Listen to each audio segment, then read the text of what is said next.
It's 4 p.m. on Monday, October 6th here in Korea. Thanks for tuning in. Live from Seoul, I'm Laah Hyun-kyung. We start the newscast with a very timely visit by two high-level U.S. officials. They held talks over security issues on the Korean Peninsula with Seoul's top diplomat on this Monday. Our Foreign Affairs Ministry correspondent Hwang Sung-hee has the details. Following talks with South Korean Foreign Minister Byung-se in Seoul on Monday, U.S. Assistant Secretary of State Daniel Russel reiterated Washington's support for improved inter-Korean ties. I made clear that, as is a consistent element of U.S. policy, the U.S. supports the efforts on the part of the ROK to promote and enhance inter-Korean relations. Russell's trip to Seoul, along with U.S. Assistant Secretary of Defense David Shear, is considered very timely. It follows a surprise visit to the South by a high-level North Korean delegation on Saturday, led by the regime's second most powerful man, Byung-se.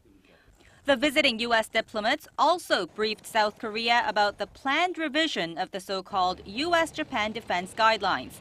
As a former victim of Japan's militaristic past, Seoul has expressed concerns about possible expansion of Japan's military activities under a revised bilateral defense cooperation deal. This guidelines revision will not only strengthen U.S.-Japan relations, but it will strengthen peace and stability throughout the region. And of course, as this process unfolds, we're going to want to stay in close touch with our Korean partners on this. Russell and Shear will hold talks with their Japanese counterparts in Tokyo before they release an interim report of their defense guidelines sometime this week. Hwang Sung-hee, ARIRANG News. Meanwhile, President Park Geun-hye has stressed the need to turn the high-level inter-Korean talks into a regular event, saying they will serve as the basis for achieving a peaceful reunification. At today's Chief Secretary meeting, President Park said she hopes the recent visit by three top North Korean officials will open the door for peace through dialogue. She urged related ministries to prepare for the new round of high-level talks that are slated to be held between late October and early November. Topics up for discussion could include a resumption of reunions for families separated by the Korean War, Pyongyang's nuclear program, and the potential lifting of economic sanctions on the North. Now, if held, the talks will be the second of their kind during the Park administration. North Korean leader Kim Jong-un in the past had made clear that the regime will not give up its nuclear ambitions, but could that be changing? A U.S.-based think tank says activity at North Korea's main Yongbyon nuclear complex has been reduced significantly. Our Kwon So-ah has more. Activity at North Korea's main nuclear site may have come to a partial or complete halt. Citing recent satellite imagery, the U.S.-based Institute for Science and International Security says a comparison of images made in August and September with earlier ones shows a lack of steam venting from the 5-megawatt reactor's turbine and a lack of water being discharged from its cooling system. The U.S. think tank says the reason for the shutdown is not clear, but it could be for refueling or renovation, raising concerns radioactive plutonium could be extracted during this process. I think we can interpret the shutdown of this reactor and the recent visit to South Korea by a North Korean delegation as Pyongyang's intention to improve inter-Korean ties. But if the shutdown is for the purpose of extracting plutonium, then it will negatively affect North Korea-U.S. relations and the resumption of the six-party talks. Nuclear tests have been conducted using plutonium produced at the Yongbyon reactor in previous years, including North Korea's most recent nuclear test in February of last year. A couple of months after that, Pyongyang said it would restart its aged reactor at the Yongbyon nuclear complex amid high regional tensions. The reactor had been shut down in 2007 under an Aid for Disarmament Accord. The think tank also reports that activity has been spotted in other parts of the nuclear site. Satellite imagery shows roofs being renovated at another plant on the south side of the site that's known to store centrifuges which are used to enrich uranium. But the institute added it wasn't sure whether the expansion of the centrifuges had been completed. Kwon So-ah, ARIRANG News. In domestic politics, the National Assembly will begin its annual parliamentary hearings tomorrow. Officials from close to 700 government agencies will answer questions mostly on their spending.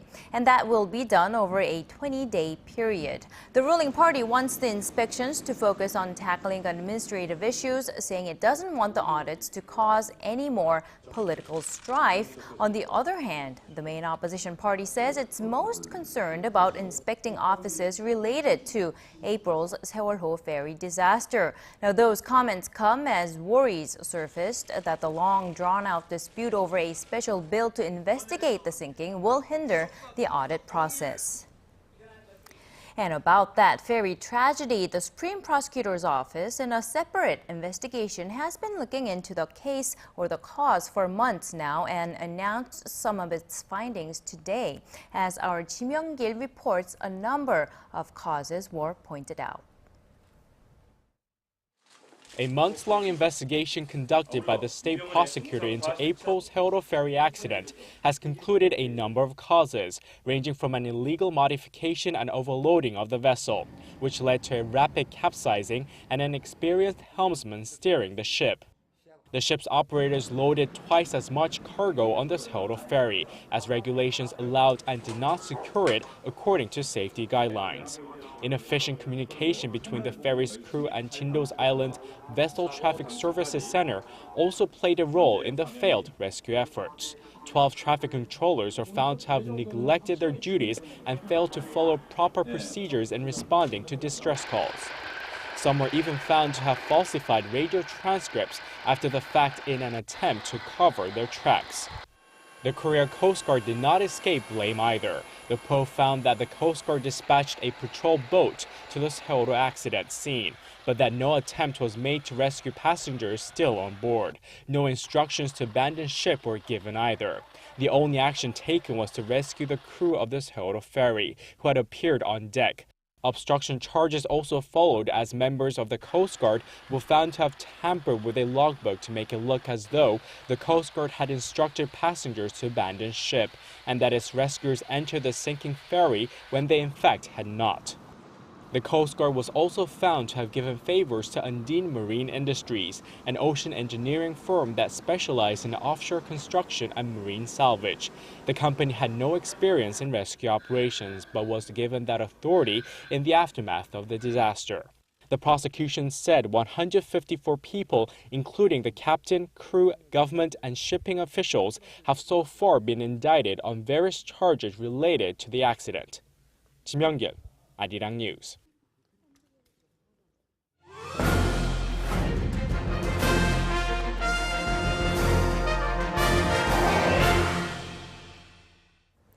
The food industry is one sector that many people seek to tap into, but it's also the most challenging industry to remain successful. There's one restaurant in Korea that has managed to stay popular for the past few years. You might have heard of school food if you live in Korea. If you haven't, don't worry. Our Shin Se-min gives us a look on this week's Industry Insight. It certainly looks different. It's not the spicy red gochujang-based paste tteokbokki that we're used to, and these miniature kimbaps called bari are different in their size, but they're tasty. And even though they come at a higher price than the traditional dish that inspired them, people dig them. Here, popular Korean street food, or punshik, is served with a high-end touch.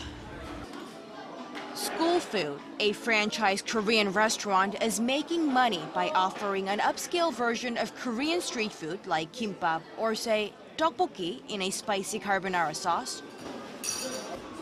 I come here often because you can't get these type of tteokbokki elsewhere.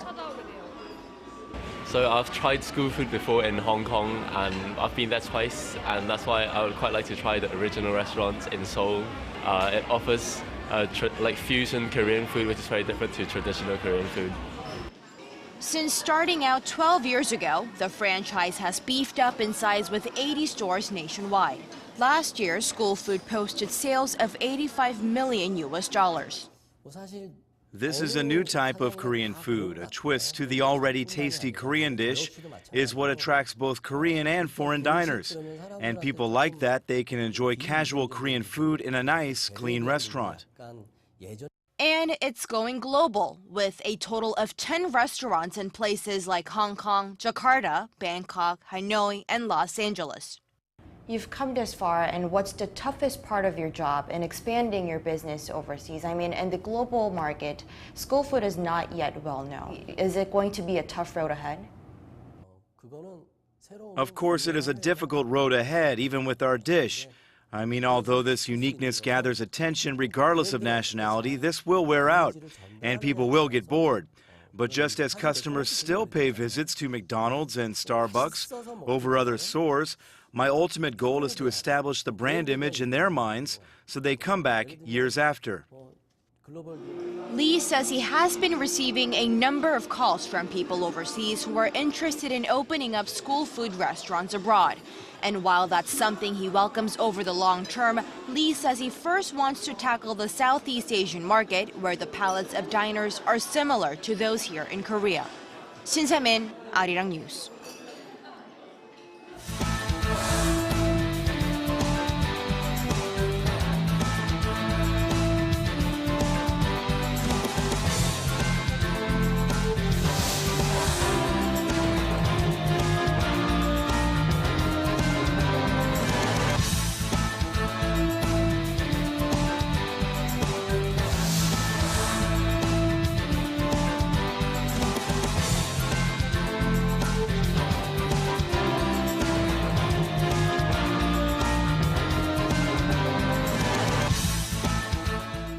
The central bank has laid out possible downside risk factors for Korea's economic recovery for the rest of the year.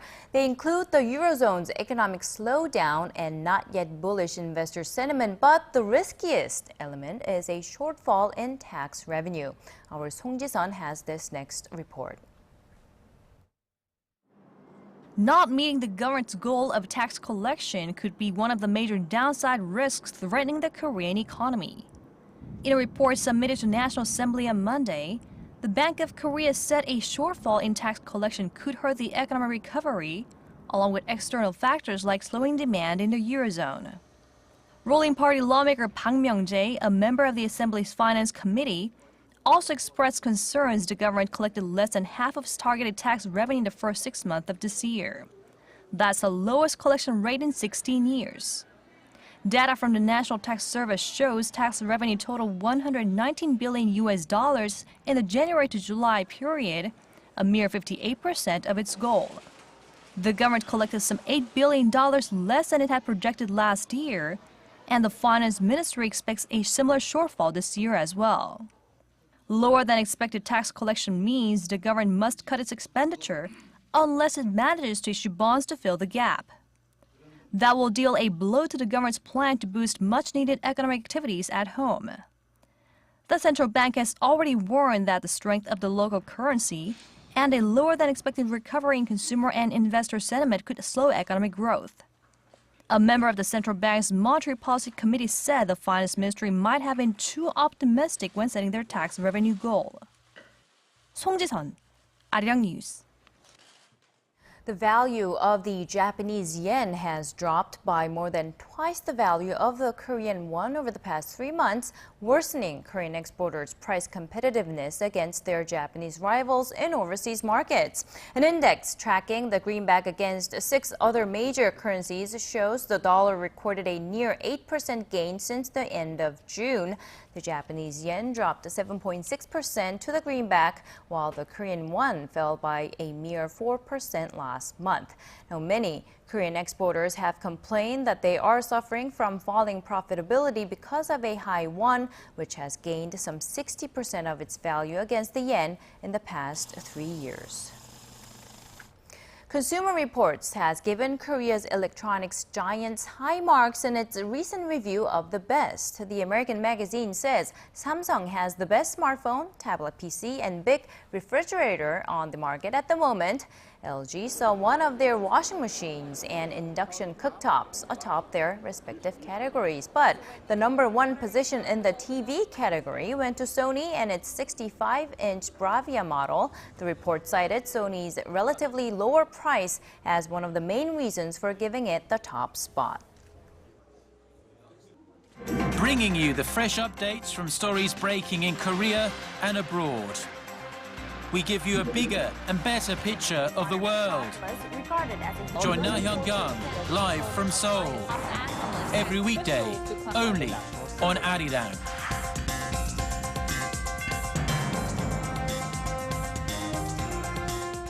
Government officials are back to work and schools have reopened in Hong Kong amid the ongoing sit-in pro-democracy protest.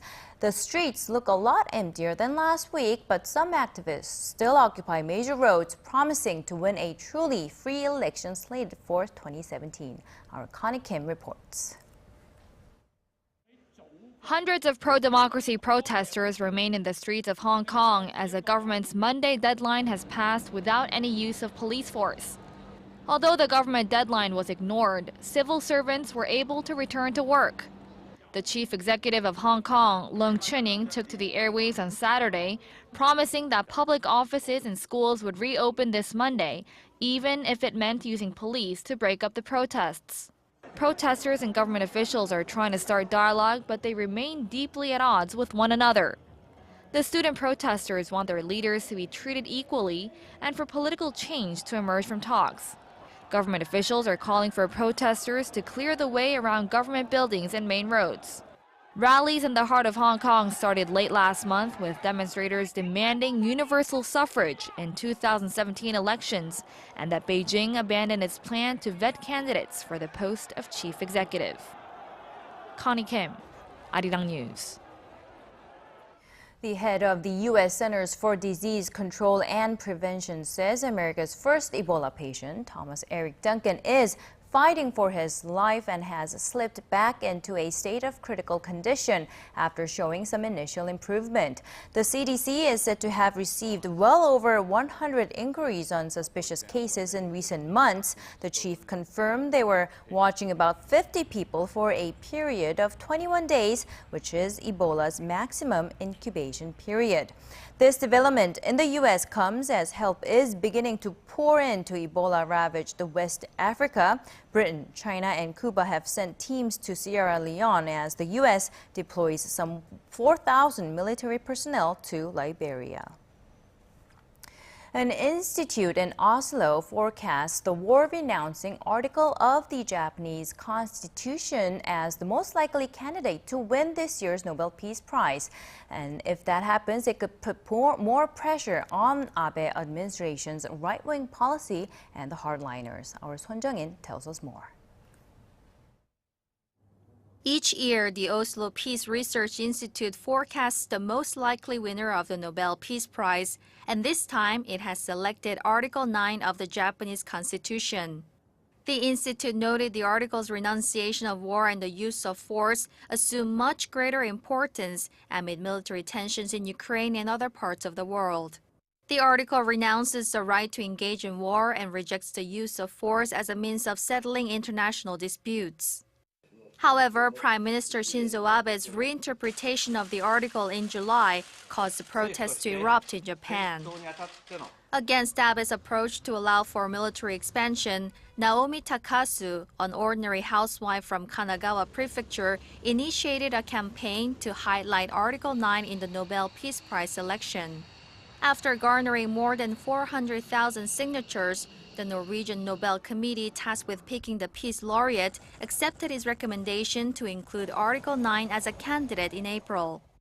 Among the other contenders this year are Pope Francis, Congolese gynecologist Denis Mukwege, and UN Secretary General Ban Ki-moon.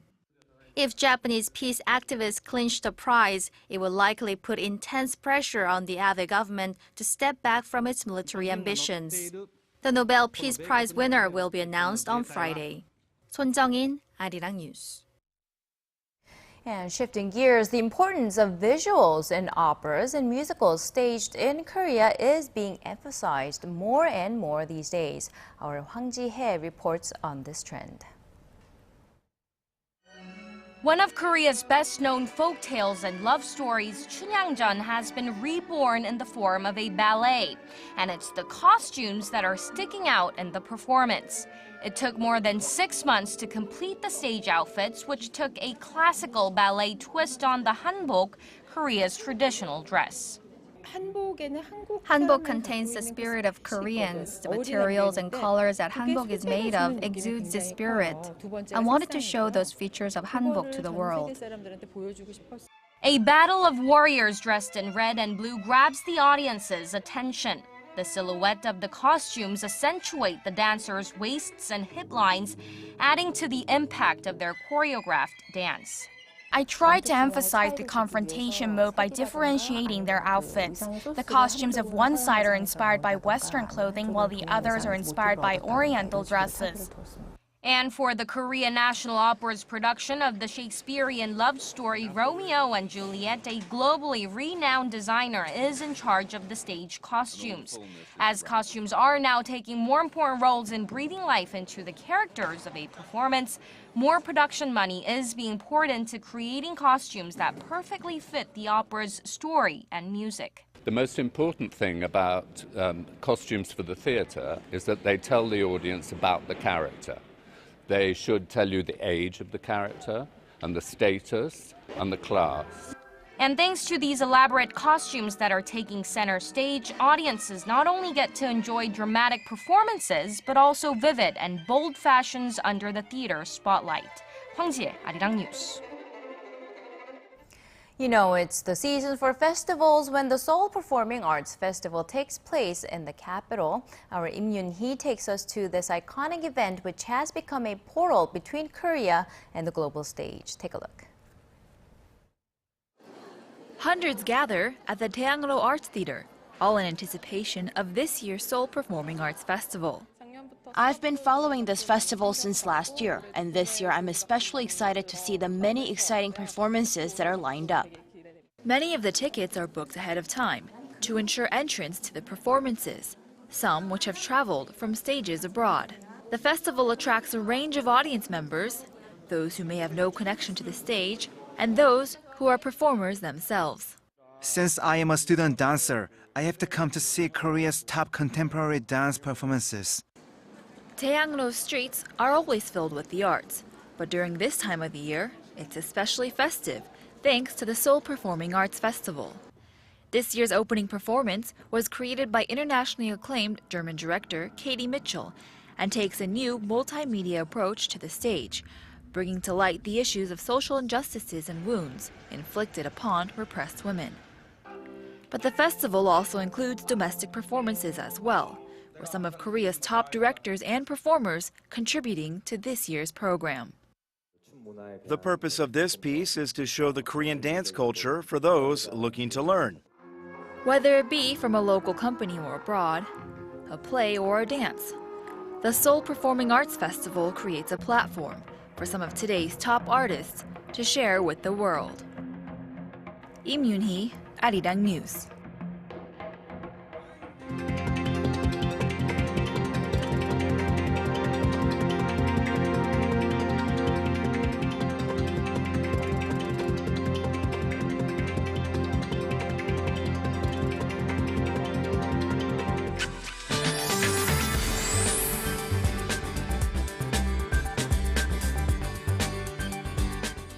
Hope your week is off to a great start, everyone. Welcome. I'm Kim Bo-kyung with your weather updates.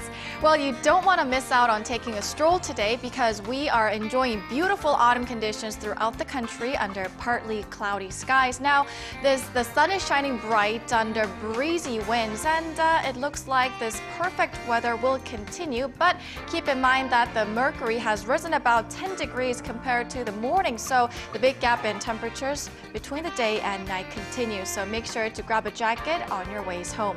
Moving on, this lovely weather, perfect perfect for soaking up some vitamin D, will stick around for a while, so make sure to make the most out of it while you can.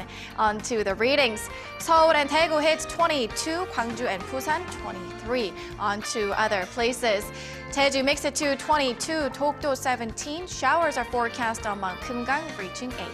That's all the updates I have for Korea. We leave you with the international weather. See you soon.